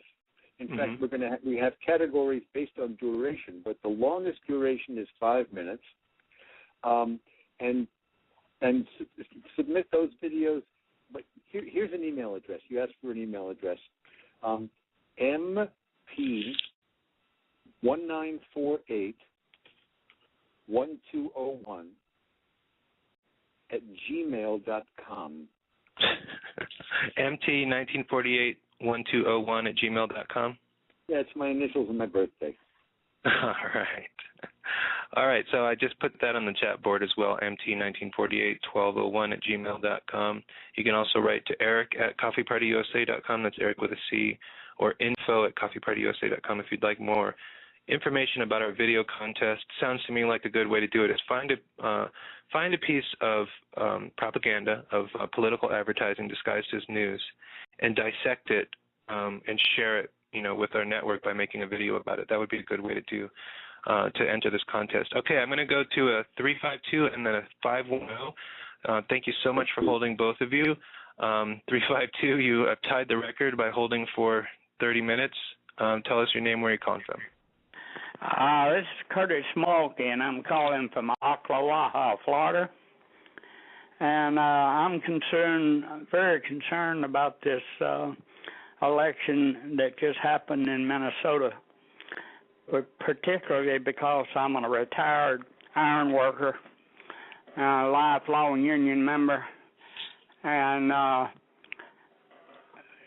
I'm sure everybody remembers the little video that was on TV 100 times before the election, where Walker was talking to this billionaire woman about how he was going to defeat the unions by dividing and conquering. And then when the election happened, sure enough, 37 or 38%, depending on which one you believe, of the union households in Wisconsin voted for Walker. Yeah. I couldn't believe that. Apparently those people never read the history of the union and don't know anything about how the unions began, by people standing out in the street and getting their heads busted open with billy clubs. I mean, I just don't understand how a union person can go in there and vote for somebody like that when they know that is his thing, is to destroy the unions. I mean, it's just like shooting your own self in the head, Well, Carter in Ocklawaha, Florida, thank you so much for calling. He's talking about the recent recall election in Wisconsin. Governor Scott Walker, who did make it very clear that he sees unions as being a Democratic Party obstacle to Republican rule. And on behalf of donors, mostly out-of-state corporate donors and wealthy families who would like to see Republicans dominate, well, not just Wisconsin, but our country as a whole, because they trust, and I don't know how smart they are, but they believe that if they pay to put them in office, that therefore the policies will necessarily be written basically as a quid pro quo. There's a lot of dissent and argument about whether just because somebody paid to put you in office, whether you're going to actually turn around and make policy for them. I think Scott Walker is probably a good argument for the fact the quid pro quo does indeed exist, because the first thing that he did when he took office was give away designer tax breaks for the super wealthy and out-of-state corporations that were exploiting the people of Wisconsin, and then turn around and point to public sector workers and say that would be your fault. We need to take away the pension that you paid into and your right to bargain for safety standards and for a living wage. So, Carter, tell me a little bit about your union history. You said you were a steel worker? Curtis is my name. And, yes, I was a union iron worker. Iron? For 15 years, yeah. I hung structural steel, bridges and high-rises, and matter of fact, I helped do a 36-story in Jersey City, New Jersey, right across the Hudson River from the World Trade Center, and I have a picture on my Facebook page, Curtis E. Mulkey, and it's a picture of me and some of my buds on the 25th floor of that building, and you can see the World Trade Center in the background. Wow, okay, I got to find this. Okay, it's Curtis, you said? Curtis, C-U-R-T-I-S, capital E, Mulkey, M-U-L-K-E-Y. Oh, I see it. Oh, my gosh. Yeah. Yeah, I'm the one with the red hat on over on the left-hand side, behind my little buddy, Tommy Two Dogs. Mm-hmm. He was a Canadian Indian. Well, I just sent you a friend request, and I will share. I'm going to share this photo with our listeners.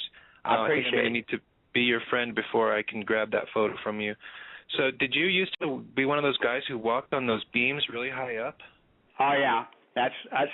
I've always been on the edge my entire life. If I couldn't play on the edge, I didn't want to play. That's why I retired after 13 years. I got where I couldn't hang with the big dogs on top, so I didn't want to grunt on the ground, so I just went into another line of work, finished carpentry. Now, see, it really is a clever piece of propaganda to try to take that story right there and basically say those workers do not have a right to negotiate together on behalf of their families for, let's just say, an insurance policy that would care for their families if there was an accident while they're building one of those skyscrapers, or an insurance policy that would take care of them if they were injured and were no longer able to work. I mean, to say that that is somehow partisan, and that's somehow against the interests of I don't know what, that is, it's quite a feat. And back in the old days, they didn't even have safety harnesses or anything, Of course, personally, I didn't like the safety harnesses because it was, to me, it was an instruction, because when I saw something coming, I wanted to be able to move and get the hell out of the way. I didn't want to be tied like a dog to a fire hydrant, but that was just me, But a lot of people, I mean, most people that work up there, they need that safety gear, And all that was brought on by the unions. Before that, that's true. Before that, when they were building the Golden Gate Bridge, there was 1,200 people standing underneath those big towers up there, just waiting for somebody to fall so they could go up and take their place. Oh my God! That was before the unions, yeah. So, I mean, and this is the thing, is that people need to understand, partisanship has basically become, it's become the theater trope of our professional wrestling disguised as politics television programming. And so all they really need to do is they attach the two parties to particular interests. And the most dangerous one, I feel, is attaching the Republican Party to essentially the interests of white people and Christian people, all of the majorities, heterosexual people. They never go and say, we're the party of gay Muslims, right? They always say, yeah, right. we're gonna protect your white racial prestige from all of those brown people, those immigrants. Yeah. Well, it's the same thing you were talking a while ago about the Civil War, and just like those Union families that voted for Walker, at least 90% of those people that fought and died for the South in the Confederacy, they didn't have a dog in that hunt. Yeah. They were fighting for the rich people. They was out there fighting and dying for the rich people, and they didn't have a sense enough to know it. Well, I think that there is, it may be hard for us to face this, but if we love our country, if we love America, I think we have to love the good and the bad, and racial animosity, racial hatred is part of the fabric of the society. My parents were married the year that the Supreme Court struck down the laws against interracial marriage, making my existence possible, or at least legal, in the state of Virginia. So that means that there are people alive today, older than me, who were born before that year, right, before 1967. And so we have to understand that there is a constituency out there. There is a voting bloc, and it's considerable, that perceives the political fight, the Republican versus Democrat fight, as a fight for white racial prestige. And they translate that into partisanship. And they translate partisanship into, well, you should hate the right of ordinary people to organize on behalf of their families for the right to workers' compensation or an insurance policy in case you fall off one of those skyscrapers, or just for a living wage. You should hate that idea. Hate that. Yeah. Because I understand it. I run into it every day online, Yeah. And besides that, I was born in 1940 in Mississippi. Mm-hmm. And I was raised up on the streets of Natchez, Mississippi during the 50s and the 60s. Wow. So I know where the hatred comes from, you know what I mean? Because I was taught it until the thing that saved me was I went into the military. And I had to eat and sleep and take showers with black people, and I found out that all the prejudices and the lies that I had been told was not true, So, and then I started thinking, well, if that's a lie, what else might be a lie, Mm-hmm. So then eventually I ended up becoming an atheist and all kind of things. So I've done a lot of changing in my life, Uh-huh. That is fascinating. So I feel stupid now talking about knowing something about prejudice growing up in Virginia in the 70s and 80s. I'd go. We were poor white tracks because we was poor folks, so we lived out in trailer houses down at the end of not with the black people, but just right on the same side of town. So all my playmates were black kids, So we'd be playing, and then we'd want to go get a hamburger. We'd go up to Louis Gonolini's to get a hamburger, but I'd have to go in one side, and they'd have to go on the other side, and we'd talk to each other through the wall. Wow. Now, it's Curtis, right? Yeah. Okay, I'm going to open up the mic of a 510 area code and bring them into the conversation. You are such an interesting person. I want to give some more people an opportunity to talk to you. Egberto, I'm going to bring you on in a moment, too. I bet you can't wait to talk to Curtis. 510 area code, that sounds like the Bay Area. Sounds like you could probably see the Golden Gate Bridge that Curtis just mentioned. I know it's got an anniversary right about now. Tell us your name and where you're calling from. Yes, my name is Leslie. I live in Oakland, California. On the other side, yeah. Hi, Leslie. So, yeah, did you have a comment or a question? The reason I wanted to call in was because I want to get this whole. I don't know if it's appropriate for this show, but because it's not about elections. This is something that I was introduced to this past weekend at a conference I went to, where they're talking about the smart meter, stop smart meters campaign, and I was absolutely amazed that.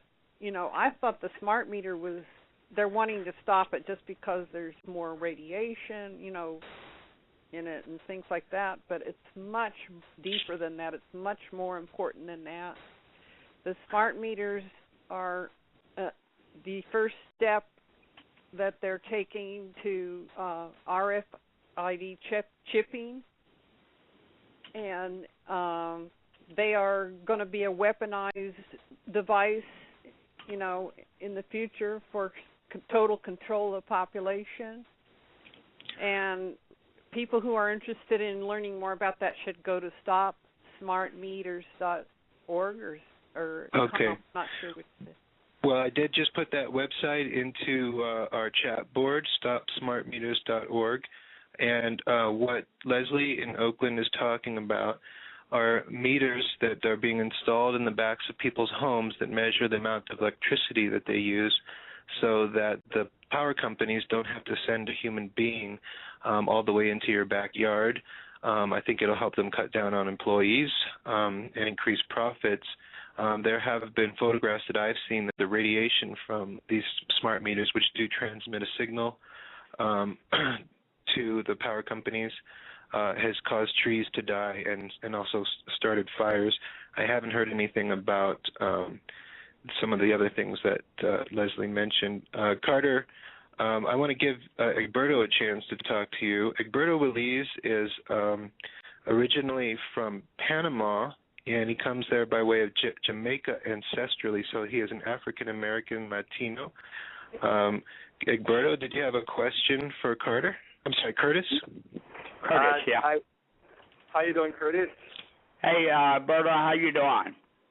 Excellent. I am sorry that there are times that I was in too much noise to actually hear what you were saying, but give me a little fire up, please. Well, really quickly, I'll set you up again, Curtis. I started to talk about the fact that there are many Americans who grew up in the pre-civil rights era, and then Curtis let me know he was born in Mississippi. And why don't you take it from there, Curtis? Well, I was born in Mississippi in 1940, and I was raised up in Natchez, Mississippi during the late 40s and 50s, and I'm sure if you know anything about the civil rights era, you know that I was right in the middle of it. Absolutely. And, of course, we were what was considered at the time poor white trash. Of course, right. We didn't know it. Right. If we'd have known it, we'd have taken offense at it. But I only found out about it later after I started reading. But so I played with the black people because they were the only friends I had. And but then when we would go to eat, we'd have to go in the restaurant. They'd have to go in one side, and I'd have to go in the other. But Carter, you were just a victim of a system, nothing more. And when personally I came to that kind of a realization, that is what allowed me to look at everybody as individuals.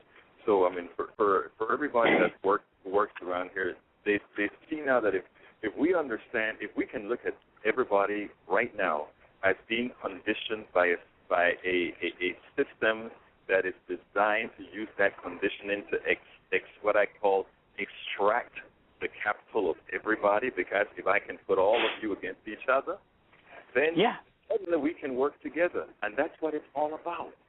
Well, that's the thing, is the whole thing, Alberto, is education, man. You've got to educate yourself. Absolutely. Because you're not going to get educated watching TV. Exactly. Because the corporate television programs are designed by the corporations to send out a message that the corporation wants you to receive. You know, Carter, we badly need so many people like you because let me tell you something, and I want you to take what I'm going to say in the right tone and correctly, and it goes this way. I need somebody with, we need somebody with your accent, with your life experience to be a part of the movement because there is a segment of our society that the way I speak and the way I look makes it more difficult for me to address that community. But when we have a group of people that are integral the way we are, and somebody like you and others being a part of this movement, we can address every community and actually bring every community together. Yeah, well, I have a little issue. I mean, I'm an old hippie. I've got long hair, and you know, I don't go out of my way to try to impress people, you know, but you know people. But you know people. Oh yeah, I know a lot of people online, and you know, I'm very active politically, you know. Right. And but as far as the other thing you was talking about is brainwashing. And I got some training in that in the military, and I know exactly how it works, so I can pick it out.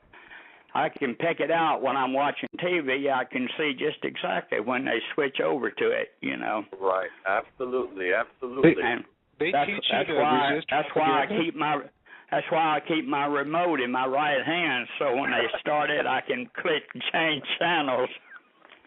Right. We need to get this guy on camera.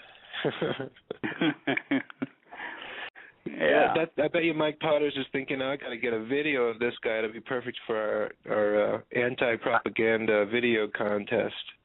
But you know what, Eric? Yeah.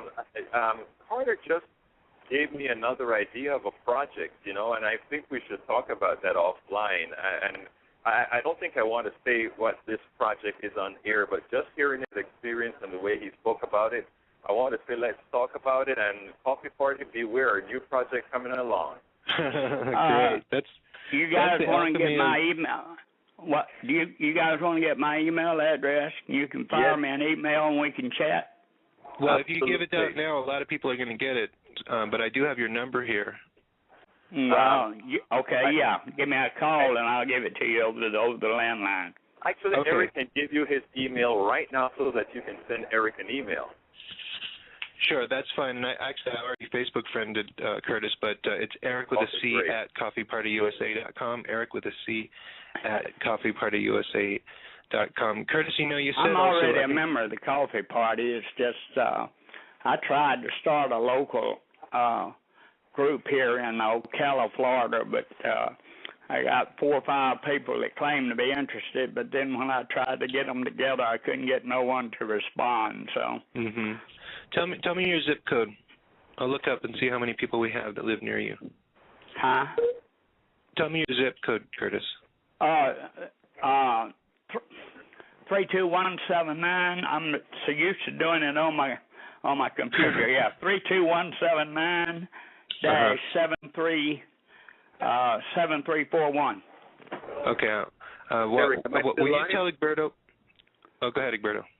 Yeah, I was telling you that I really appreciate you taking over the show for me today. It was great listening in, and just love the way that the tonality of the show. But I have to go to another session at this point. Okay, no problem. We're going to do it, yeah. And okay, say hi to the... So that was Eric, email address. It was Eric Thank with you, a everybody. C. Thanks, Egberto. Eric with a C at coffeepartyusa.com, which is our website. Okay. So coffeepartyusa.com is our website, and you can reach me at Eric at coffeepartyusa.com. And if you can spell Egberto, the guy you're just talking to, Egberto, his email is Egberto at coffeepartyusa.com. I'll get that from you when we make email contact. It'd be a lot easier for me to get it. That way I can put it in a Word document so I don't forget it. I'm 72 years. I'm 72 years old, so I got that from the 1940 birthday.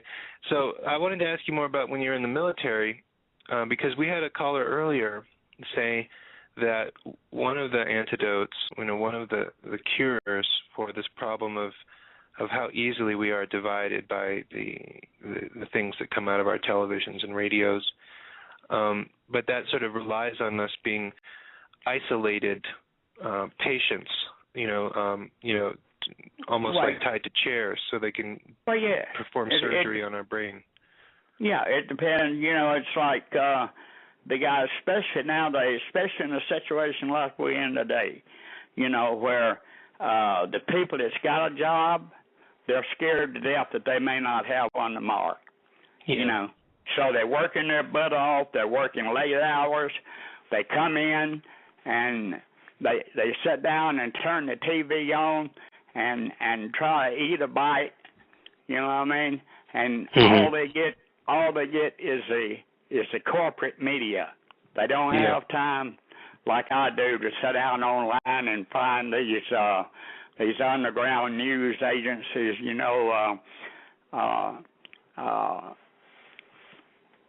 people, I lost the word I was trying to think of, but anyway, it's the real news, and fact check stuff and stuff, so I'd rarely ever do. I listen to a little MSNBC in the evening. There's a couple of hours of that I watch, but even them during the daytime, they're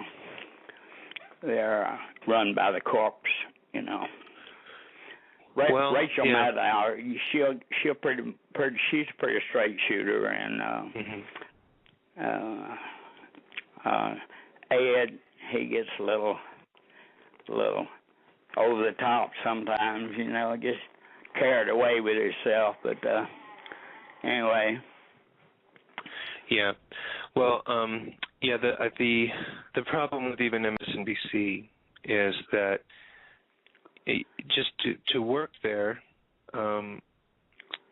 you already are in an echelon of society that doesn't really know people like you and me. No. So no, they don't have a clue. I mean, Rachel, she goes out there. She's a great reporter. Oh yeah. But when you add the collective decisions that are made in order to create a news broadcast, and I'm talking about thousands and thousands and thousands of decisions for every show. When you add that all up, if they're not really talking to us, and the higher up people who make the decisions are people who obviously benefited a lot from the way that our economy was structured in the previous century, there could be a conflict of interest. The fact that it's MSNBC is a marketed, it's a business, and so I don't know if you've done this, but if you go online and try to watch their programming, first you need to see an actor doing a really nice presentation of how great it would be if ExxonMobil could pollute all the groundwater of Nebraska. Yeah, right. Yeah.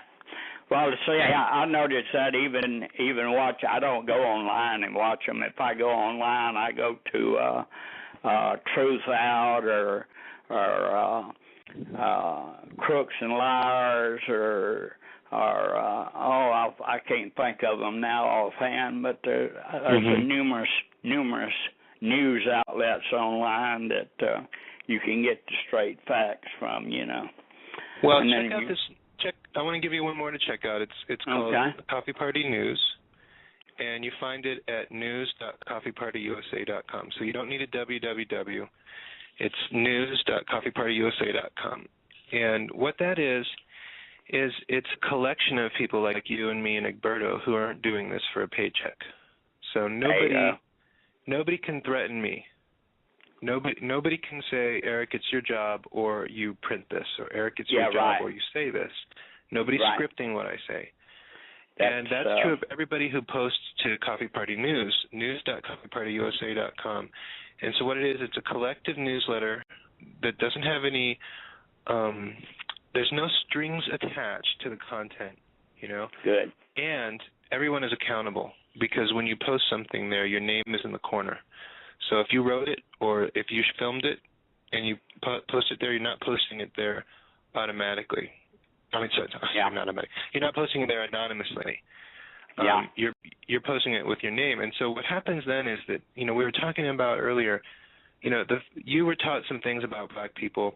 Then when you joined the military and you had to work together in a cohesive unit, you learned that those stereotypes and those lies about black people were false. And the same thing, and the same thing happens when we work together on the local level to pass a resolution against Citizens United, as Jerry, who called in from Illinois, succeeded in doing recently.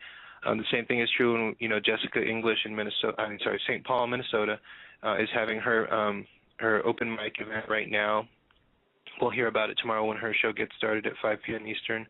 But when you work with people toward a common goal, whatever different ethnic background or immigrant status or sexual orientation you might have, you learn about the common humanity that we all share, and so that's the power of social media. It's not just that these new internet tools are shiny and cool and potentially viral and allowing just a person like me with almost no money at all to reach 100,000, 200,000 people every time I post something to Facebook.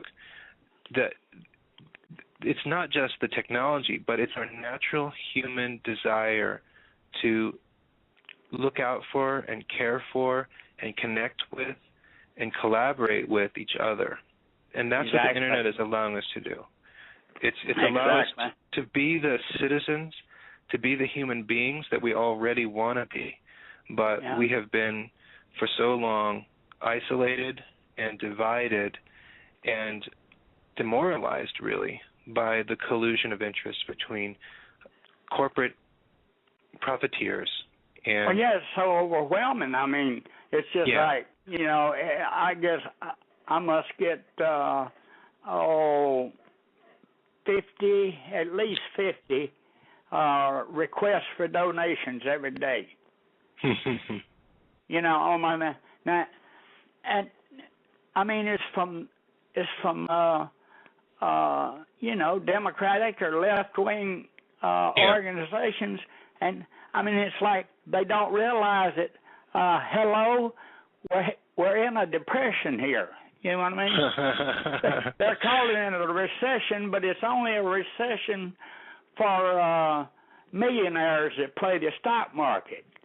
For everybody else, it's a depression. Yeah. You know what I'm saying? Well, they just don't call it that because that's not, that's not good for the corporations, for us to know that we're in a depression. Yeah, we could just call this Great Recession or Great Depression Part 2 instead of Great Recession. But, I just thought of an analogy. I just friended you, by the way. I mean, I accepted your friendship on that. Oh, thank you. So we're now Facebook friends. So my network just grew, and so did yours. But, I just thought an analogy while you're saying that people are trying to get your money to run a campaign. And, I mean, I think that it is true that in the world we live in today, the most important ingredient to winning a political race is money. But it's kind of like, an Ironman race. So, first you need the bike, and then you need to run, and then you need to swim, So, like, everybody's in the water right now. We're all stuck in this ocean of money. And, people say Citizens United is just fine, because corporations can put an ocean of money in, and, hey, so can the unions, except for the unions, have a glass of water.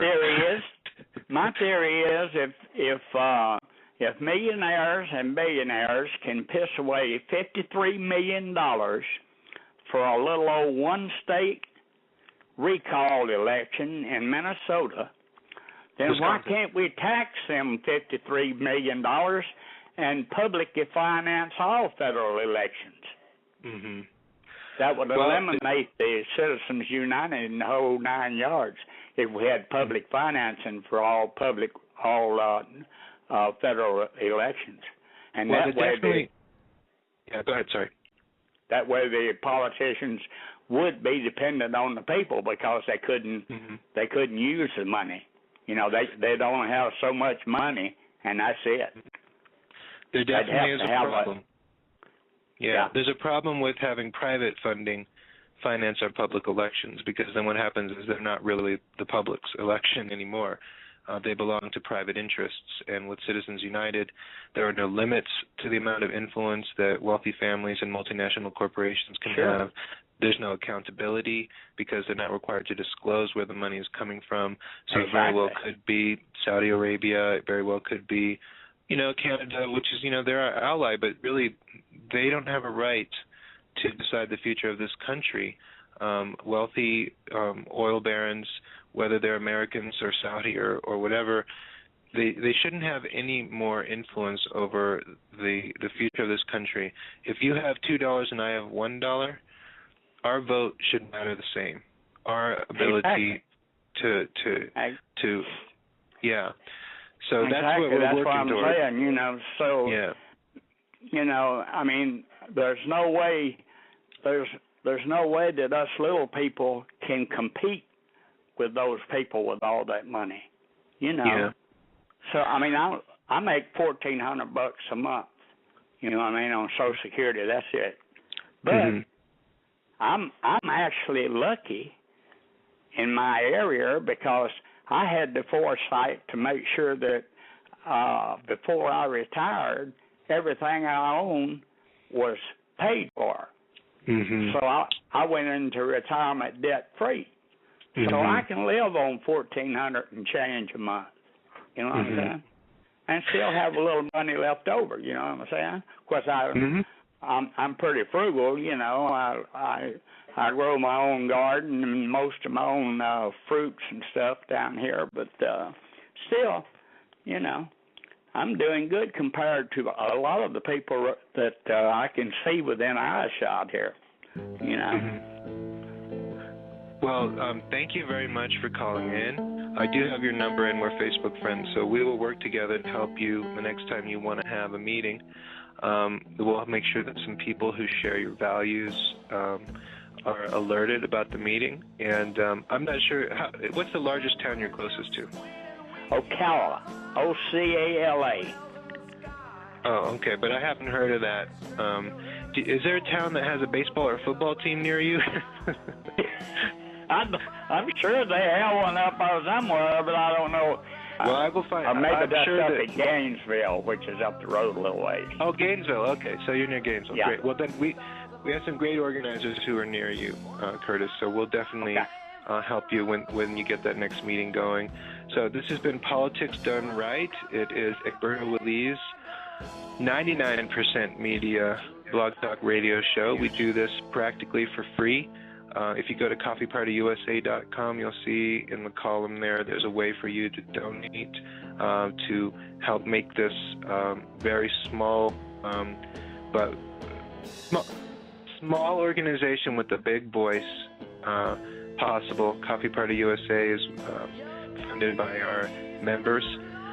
Our goal is to make sure that the time when more Americans are listening to their own voices, listening to one another, looking out for each other, using communications tools, that we have some agency in not only receiving but also disseminating information and content. We're sort of an early adopter of a 21st century democracy model that we think is going to bring about a much better America. So you've been listening to Politics Done Right on Coffee Party Radio. I'm Eric Byler in for Egberto Willies. Thank you so much for joining us, and tune in to Jessica English's The Bottom Line at 5 p.m. Eastern tomorrow on Sunday. Thank you.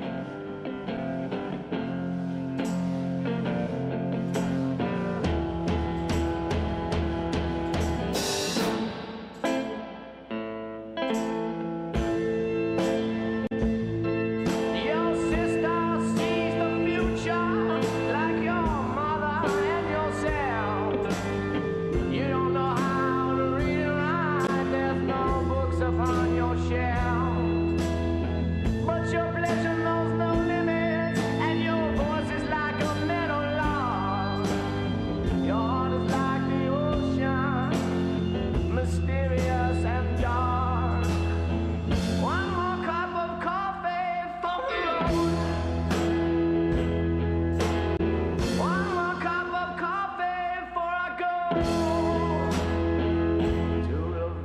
belong.